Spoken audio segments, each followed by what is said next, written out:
This is Kim Burns. This will be a brief presentation about some important information about the MPJE and the UMPJE, which will most likely be one of the exams you have to take to get licensed in the future. So briefly, these are the objectives that I want to cover during this presentation. I want to be able to discuss with you what the MPJE and UMPJE exam are in a little bit more detail probably than what you know already. Review the MPJE competency statements and then the UMPJE content outline. Describe how state and federal laws are incorporated into both of these exams because they do vary a little bit. List state-specific areas covered under the MPJE and the UMPJE. And then think about designing a study plan for whatever exam you're going to take in order to be able to be properly prepared for the exam. And maybe you'll take more than one exam because some people might have to take multiple MPJEs. So we'll just, you have to see how that works out for you, but you want to think about how to best prepare for that. At the time of me recording this, there is a new exam entering the profession of pharmacy to be able, for states to be able to adopt, to use as their licensure exam. So you've probably heard about the MPJE, so we'll talk about that briefly. So a state could require that, but a state might also now start requiring what's called the UMPJE. Now that would be instead of the MPJE, so we'll discuss what the differences are between them. We still have some states that have their own law exam. It's just a handful, maybe about 5 or so, even less possibly. So that would be, for example, the CPJE, which is in California, that has, that's their own state exam, and there is some law material on that. Arkansas still has their own law exam, so basically you would go to the Board of Pharmacy and they would have their own exam that they would administer.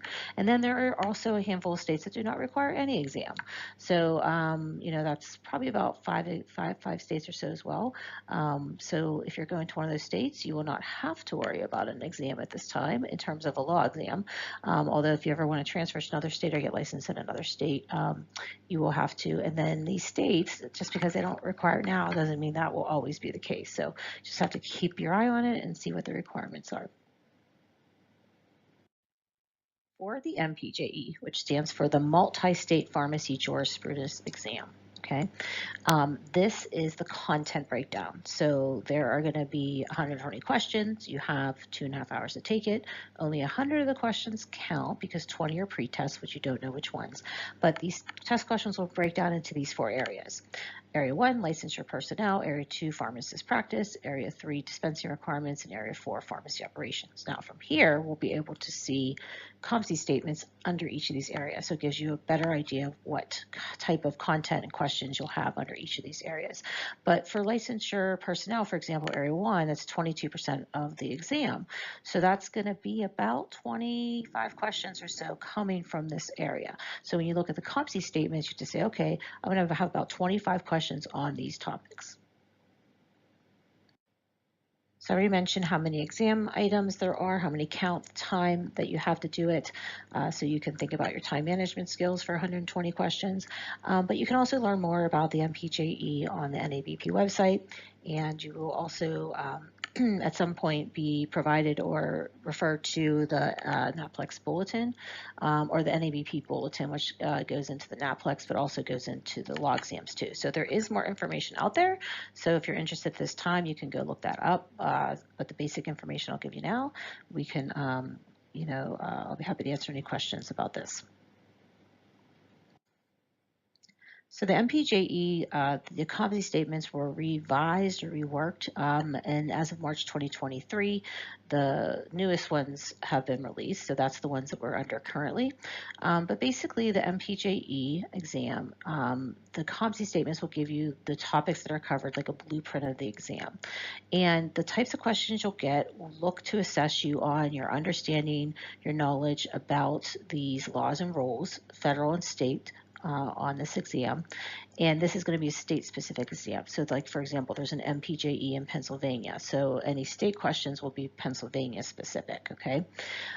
That's one of the big differences here about the UMPJE and the MPJE is the MPJE will be, let's say in Pennsylvania, that still requires the MPJE. It's going to be specific details about Pennsylvania law, okay? When I get into the uniform MPJE, we'll talk about how that's a little bit different.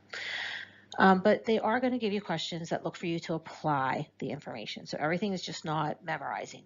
How many CEs do you need in Pennsylvania? How many hours do you need as an intern? Okay, there will be some questions like that, but some of it's going to be applying information. Like a mother comes in and has a bottle that she gives you, and this is what it has on there. How do you handle the situation, right? It's looking for you to know what the laws and the rules are and apply it to a given situation. So that's something you have to be prepared for.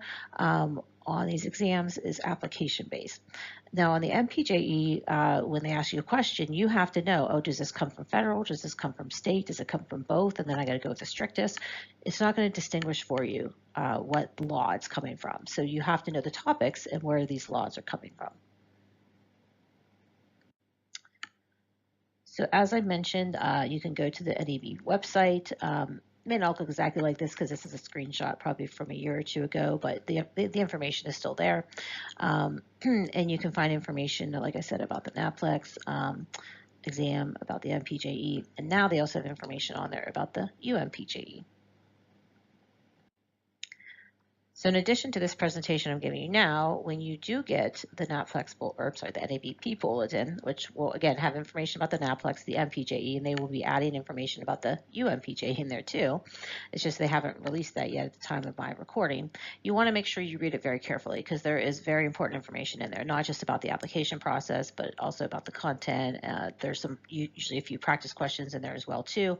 So make sure you're looking at the most up-to-date version and information, and it will have just about everything you need for applying and taking and knowing the information or the content that's expected to be on the exam. Something that's critical for you to do is to make sure you take the time and read the competency statements for each exam. Now, it might be called a blueprint, it might be called competency statements, it might be called a content outline, whatever it is, you want to make sure that you take the time and read that because that's letting you know, this is what they're going to expect me to understand and apply on this exam, these topics. Now, some of these topics are going to be very broad, so a lot of stuff can be under there, but not everything is. There's going to be some that are narrow as well too. So it does guide you in understanding what to expect there. So you're just not out there, in a big wide space thinking like, I have to look at everything, right? So it's going to guide you in understanding a little bit more about what to expect on the exams.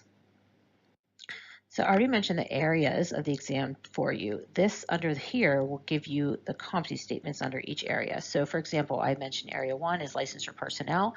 So they're going to have questions about getting licensed, remaining licensed, personnel that are licensed, what they can do, and then also how about pharmacies getting licensed, right? So there's going to be information in here that cover these topics. So you can see 1.1 and 1.2. 1.1 is a competency statement, and then there are sub-competency statements. So they're even breaking it up for you a little bit further. So let's look at 1.1, responsibilities of the pharmacist and non-pharmacist personnel. Qualifications, scopes of duties, limitations and restrictions of duties, conditions to practice for pharmacists in charge, or the equivalent, because not every state calls it that. Qualifications, scopes of duties, limitations, and restrictions of duties or conditions to practice for non-pharmacist personnel. So if you're going to be a pharmacist, what does it take to become a pharmacist? What restrictions do you have in practicing pharmacy? If you want to become a PIC, any special things that you have to understand about that. If you're an intern, if you're a technician, those are non-pharmacist personnel. So how do you become qualified? What are your scopes of duties? What are your limitations? All right, so those are the kinds of questions that you'll have under that competency statement. And again, this whole area, which is only 2 competency statements, makes up about 25 questions on the exam. So this is a large area, area 2, pharmacist practice, about 33% of the exam. So when you're looking at 120 questions, that's going to be close to 40 questions on the exam come from these competency statements or sub-competency statements. So some of these are broad. For example, 2.1, requirements for issuing a prescription or drug order. And under there's 5 sub-competency statements. And some of these are very broad. For example, the last one, authority limitations to practitioners' ability to authorize refills. Or the one before that, requirements of issuing controlled substance prescriptions and drug orders. There's a lot of information that goes into these, okay? So it's just not like one thing out there, this doctor has to sign it. No, there's a lot of information out there. For example, issuing controlled substance prescriptions. It has to be dated. It has to have certain information. It has to be written for legitimate medical use. It has to be written from a prescriber. They can only prescribe within the scope. So there's all these different things to think about when a prescription is issued. You can't have refills on C2s. You can have 5 refills in 6 months on non-ones. So all these things go into just issuing a controlled substance prescription. So there's a lot of information there. So that's a very broad one. But then you get down to 2.3 and it says requirements regarding counseling or offering to counsel documentation.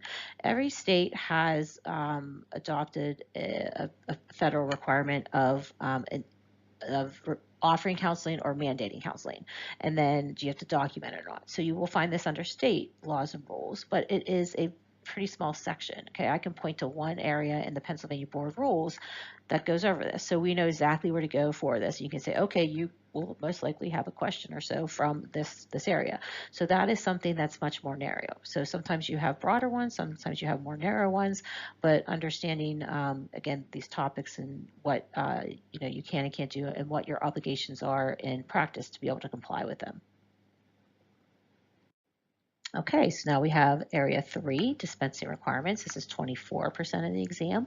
Again, going down, you can see this is information for when you're dispensing, right? How do you label the products? How do you package them? What drug products are you prohibited from dispensing? What about when you're transferring prescription drug orders between pharmacies, okay? So this goes towards the dispensing side of things. And then area 4 is pharmacy operations, 21% of the exam. So you can see this is record keeping requirements. This is conditions for permitted or mandated product selection. So that would be like a generic one in terms of dispensing generics, centralized prescription processing, requirements for registration, license or certification of practice settings or business entities. So this goes towards the operating side of it, where, like I said, the last one, or the last couple had to do with other things such as dispensing or what pharmacists have to do. As I mentioned, some competency statements are broader, some are more narrow in terms of them. So, it just depends on which one you're looking at. Some can have a lot of information under it, some can have not as much information under it. Some are what I call the catch-all. So if you look at area 2, it's basically, what's good for the public health. It's like, okay, anything could fall under there because, we are there to serve the public and all the laws and rules are to protect the public. So basically, if something doesn't fit under another section, it could fit under that. So understand the relationship between federal and state law, okay? So we have some federal laws out there that will say, you have to do this. You must store drugs this way. You must keep records that way. When you do these certain activities, it has to be done this way. Those are federal laws, and that applies to every state in the country. And then we have our individual state laws and rules. Now, a lot of them cover the same topics, and they go into the same areas of things. So, for example, what does a pharmacist have to do to get licensed? Well, that's going to be a state issue. So the state's going to say you got to fill out an application. You got to be certain you have to graduate. You have to get so many intern hours. But states are going to vary a little bit on that. So when you sit down to take an MPJE, you're going to be answering questions specifically to that state. Okay, I need 30 hours of CE every 2 years in this state, maybe. Where another state might be you need to get licensed every year and it's 20 hours or something. So things vary state to state, even though the same topics are pretty much the same. But when you do this, you have to understand, okay, I'm answering on federal for those laws that, have these requirements there. I'm answering for state. But there are going to be some federal and state laws that speak to the same thing. And in these instances, you need to go with a stricter of the two. So, for example, if the federal law says you have to offer counseling to every prescription or every patient with a new prescription, but state law says you must counsel, well, state's stricter and you have to go with that. So when you're taking the MPJE, remember, they're not going to say under the federal law, it's going to require this. Under the state law, no, you have to know what the requirement is, where it comes from, and answer based on that. So everyone has to know federal laws, right? No matter if you're taking the MPJE or you're taking the UMPJE, you have to know the federal laws. That's a good starting point, okay? Because there's going to be things that just the federal law touches on, but then there's going to be some things that the state then comes in and overlaps on, and then you can say, okay, this is stricter. And then the state's going to have their own things. That's the last slide that I just showed you with the circles. But a good starting point is the federal laws, so that's how we start in class. And obviously when you're preparing and stuff like that too, you still want to make sure that you understand the federal laws too.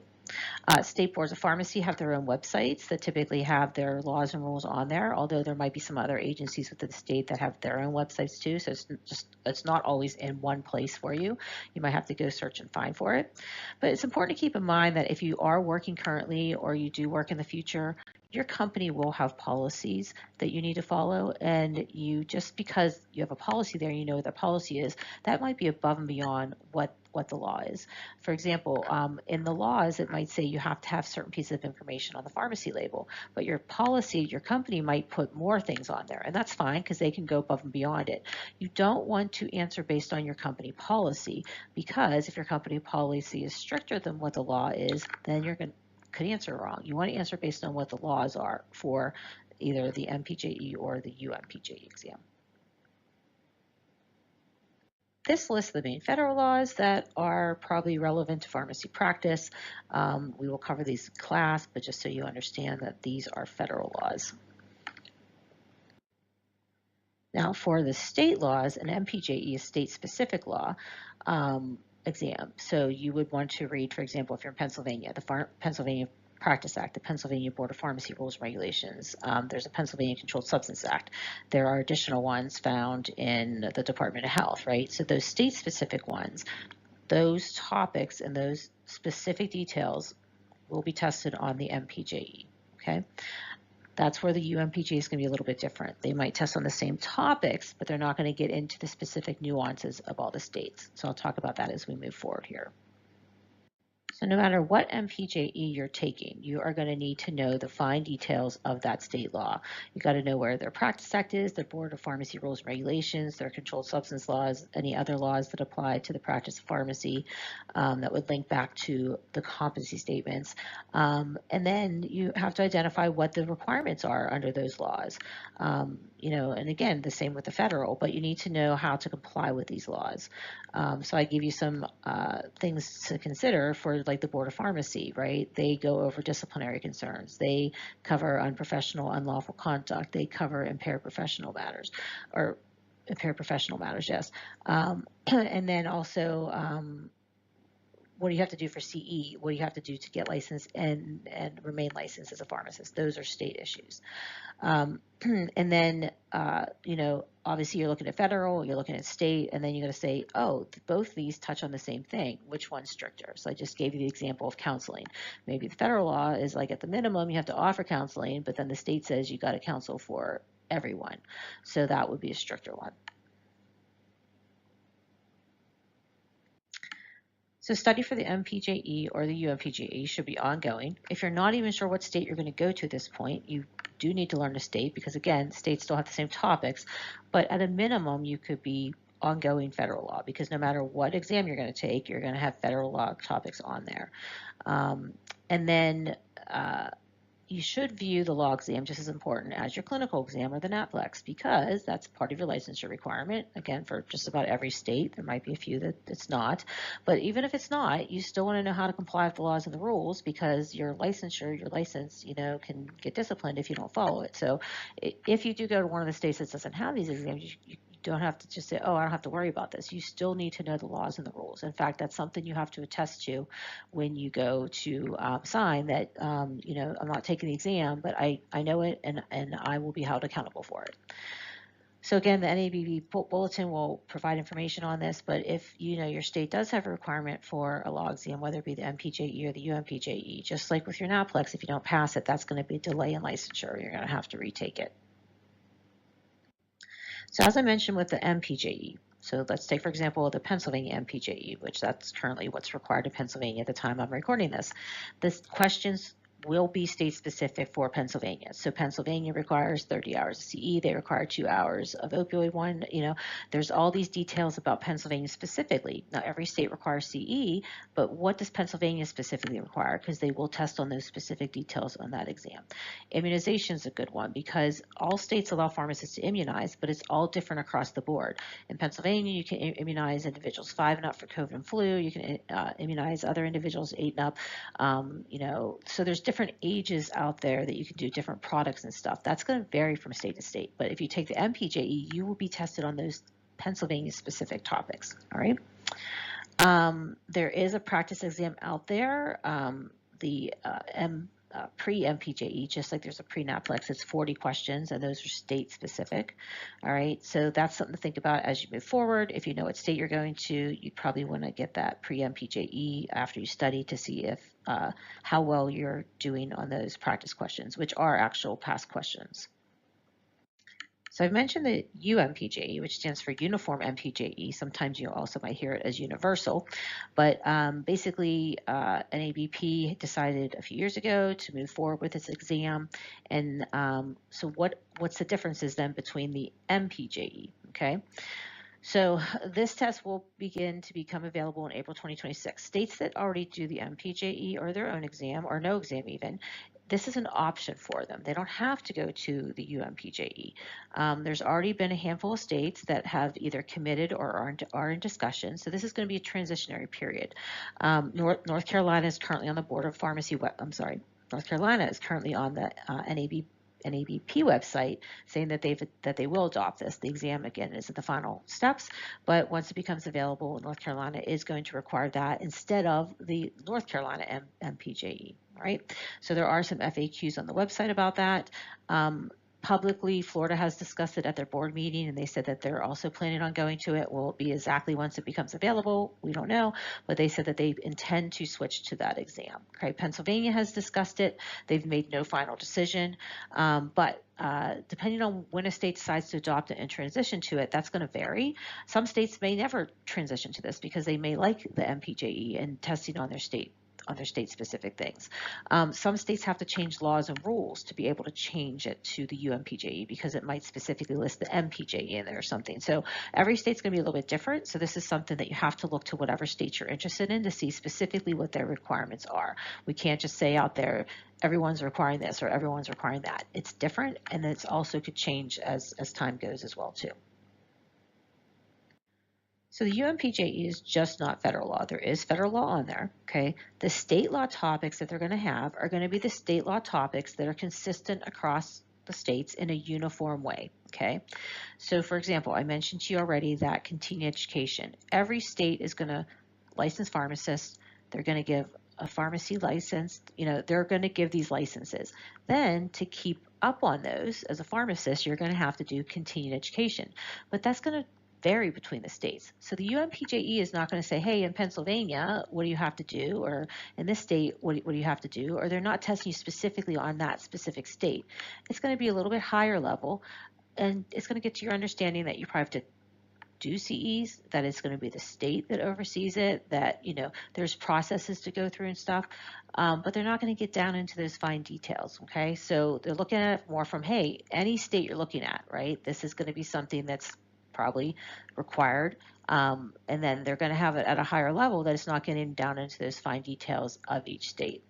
And then, so you're expected to know this concept, that this is a state concept, and some basic details about it. All right, so that's how it's going to vary, in that it's not going to test you specifically on a state, but it's going to test you on a state topic that is consistent amongst the states. So for, again, the UMPJE, here's some details about it. The state law will not be specific to one state. Rather, it will be that uniform, universal state topic, okay, because there are things that just come from state laws. Certain areas regulated are left to the states, like I said, so those could be ones that they could test on. But when we look at the content area, again, you'll be able to see that many of the things that are on the MPJE are also on the UMPJE. Again, it's just not going to get down to the fine details of that. Well, you still need to learn a specific state so you understand what the state issues are, okay? Because if I say to you, hey, what do you do for generic dispensing?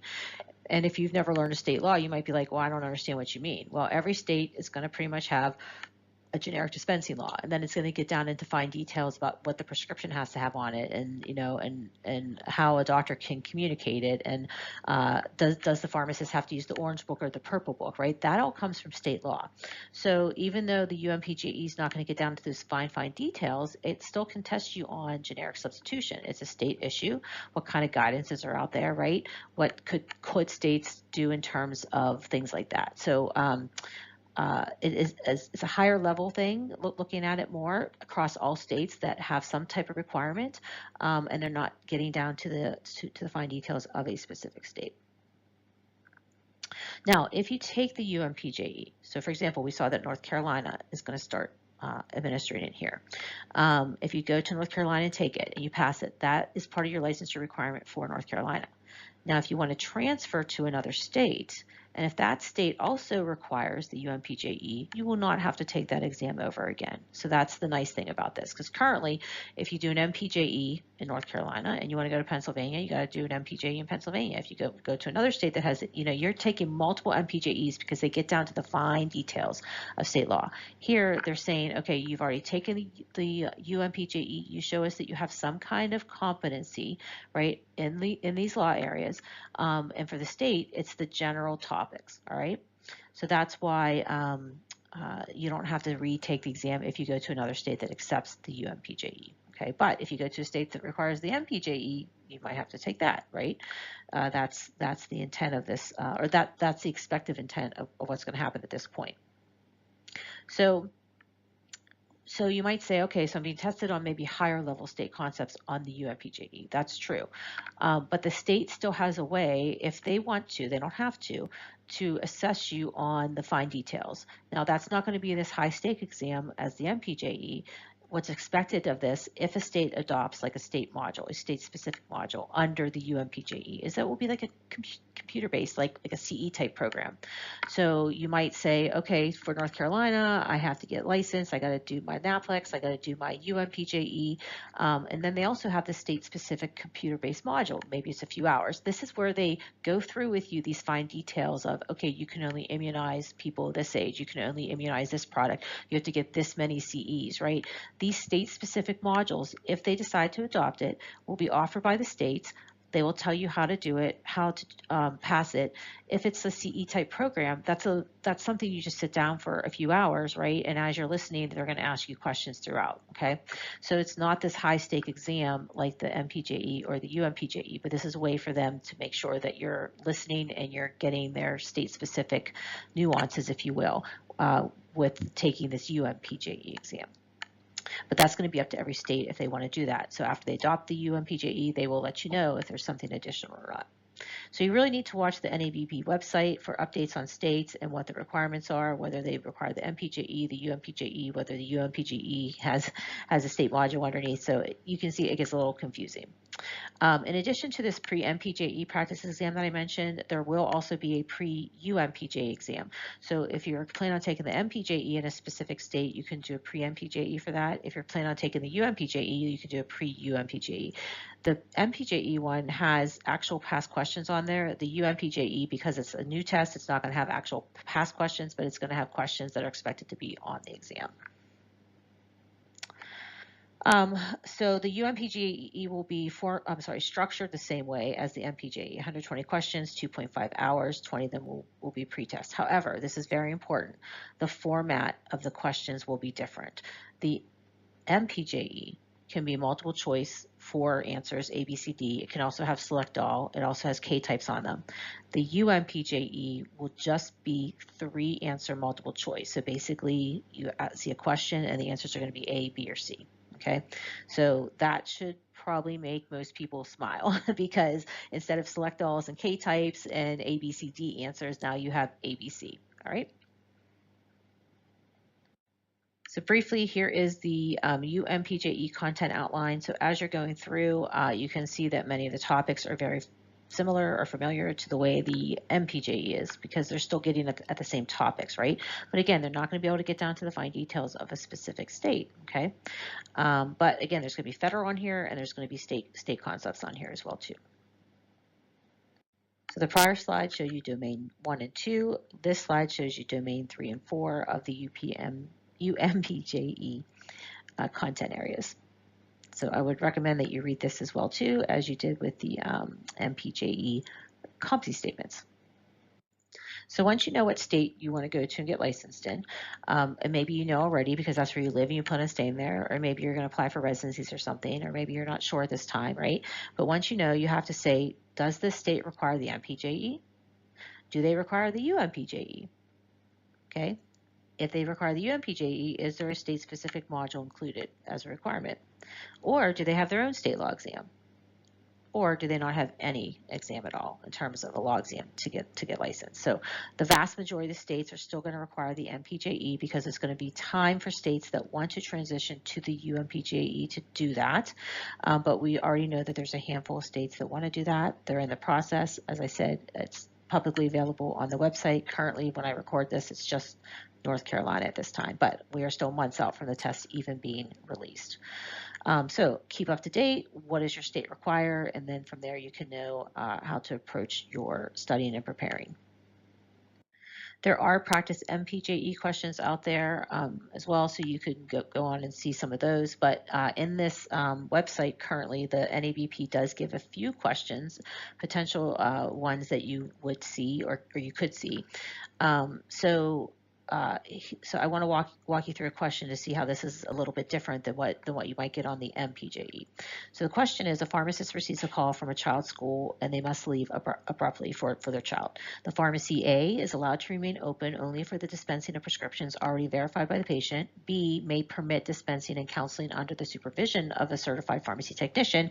Or C must remain closed until the pharmacist on the next shift arrives. Okay, so the answer here in this content outline they show you is C. It goes to classification 4C, which is the area 4. It gives you the domain and it gives you the subdomain as well too. So the subdomain here gets to access, storage, handling, and security of drugs within the pharmacy operations. So here's my comments about this. Okay, so this concept being tested, right? Pharmacy operations, access, storage, handling, right, and security. Basically, the pharmacy is going to have to remain closed unless a licensed pharmacist is there. Every state's going to say something to that effect, okay? It's going to say, you know, a pharmacist has to be on duty for the pharmacy to be open and for the practice of pharmacy to occur, okay? That's the concept that's being tested here, all right? Now, some states may have some fine nuances. Maybe in a state that you know, has a natural emergency. It might say, you know, for a certain amount of time in a natural emergency, it can remain open under a certain person when the pharmacist is not there in person or something. Those are going to be the very fine details of a state, and those are going to be the nuances, right? That's going to be the, you know, the 1 in 500 things that happen, not the 499 out of 500 time things that happen, right? So the test question here is getting you at that higher level, understanding that basically states are going to have this requirement that to be open, you have to have a pharmacist there. It's not getting down into those nitty-gritty details of, but there's going to be this time if there's a tsunami or if there's a hurricane or something, we could allow pharmacy to be open if the governor declares an emergency, because you might have something like that in a state. But that's not what this is testing on, okay?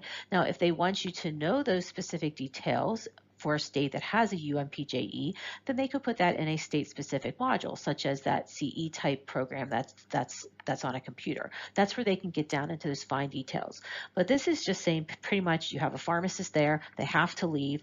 What do they have to do? Okay, so if you look at the correct answer, it must remain closed until the pharmacist on the next shift arrives. That's because, again, the concept is, in general, to be open as a pharmacy, you have to have a pharmacist there. So some final thoughts: either the MPJE or the UMPJE will most likely be required in almost every state. Like I said, there's a few that have their own exam and there's a few that don't have any exam. These are minimum competency exams. So, you know, we can look at the MPJE and see average pass rates. Like this state might have 70% pass rate, this state might have 90% pass rate.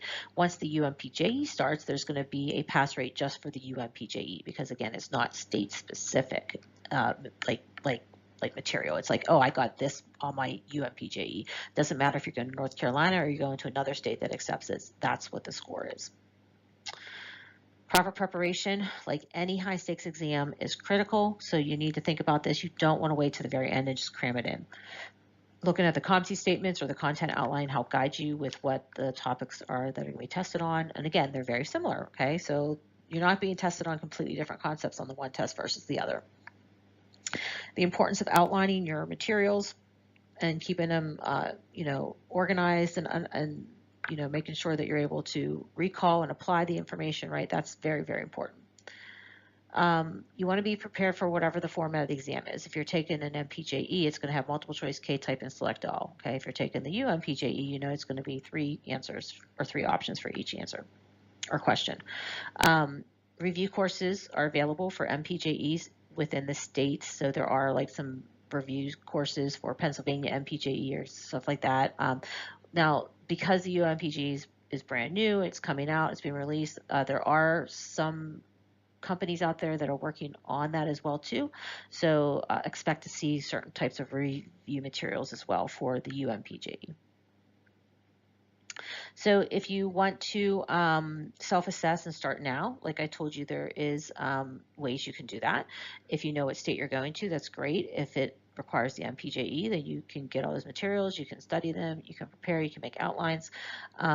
If you're doing a state that's the UMPJE, you still need to know what a state law is to know these topics, but you want to look at them at a higher level. Okay, and both these tests are going to have federal materials on there too. So of course you can prepare and you can organize your federal materials at any time.